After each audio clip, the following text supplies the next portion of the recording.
एक समय ऐसा भी था जब अफ्रीका का ये मैदान घने जंगलों से घिरा हुआ होता था। ये बात उस समय की है जब हमारे पूर्वज यानी आदि मानव का विकास हो रहा था।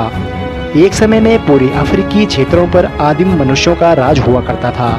इन्हीं जंगलों में उन्होंने खुद को विकसित किया और विकसित करने के साथ साथ खुद को अन्य जानवरों से बेहतर बनाया। यह उस समय के सबसे सक्षमशील प्राणी थे। लेकिन आखिर ऐसा क्या हुआ कि उन्हें अफ्रीका के घने मैदानों को छोड़कर पूरे विश्व में विस्तारित होना पड़ा? क्या ये कोई प्राकृतिक घटना थी या फिर इन्होंने अफ्रीका से निकलकर पूरे महाद्वीप पर फैल गए? आखिर वो आदिमानव की कौन सी प्रजाति थी जो सबसे पहले अफ्रीका महाद्वीप से बाहर निकली? तो दोस्तों, इन्हीं सभी बातों को जानने के लिए हमें उस समय में जाना होगा और उस समय को करीब से देखना होगा। तो आइए चलते हैं आज से करीब 2 मिलियन यानी 20 लाख साल पहले। तो दोस्तों, आज से 20 लाख साल पहले ये अफ्रीका का मैदान घने जंगलों से घिरा हुआ होता था और चारों ओर खूबसूरत पहाड़ और नदियों का प्रभाव था। इन घने जंगलों में तरह तरह के खतरनाक जानवर अपने शिकार पर निर्भर थे। उस समय के सबसे सफल शिकारियों में बड़े दांतों वाले शेर, लकड़बग्घे आदि शामिल थे। लेकिन उन्हीं घने जंगलों में आदि मानव भी राज किया करते थे। दोस्तों, अफ्रीका में आदि मानव का सबसे पहली प्रजाति थी ऑस्ट्रेलोपिथेकस। ये प्रजाति सबसे पहले पेड़ों पर रहा करती थी, जो फलों और पत्तों को खाकर अपना जीवन यापन करते थे।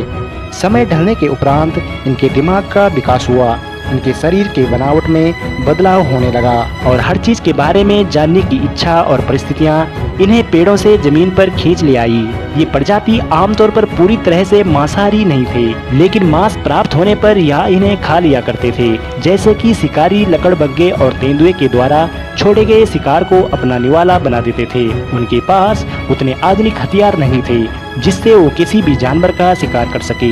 वैसे कुछ न मिलने पर वे पेड़ों की जड़ों को अपना भोजन बना लेते थे। दोस्तों, होमो इरेक्टस ही आदि मानव की वह पहली प्रजाति थी जिन्होंने अफ्रीका महाद्वीप को छोड़कर धरती के दूसरे महाद्वीप में जाने का फैसला किया।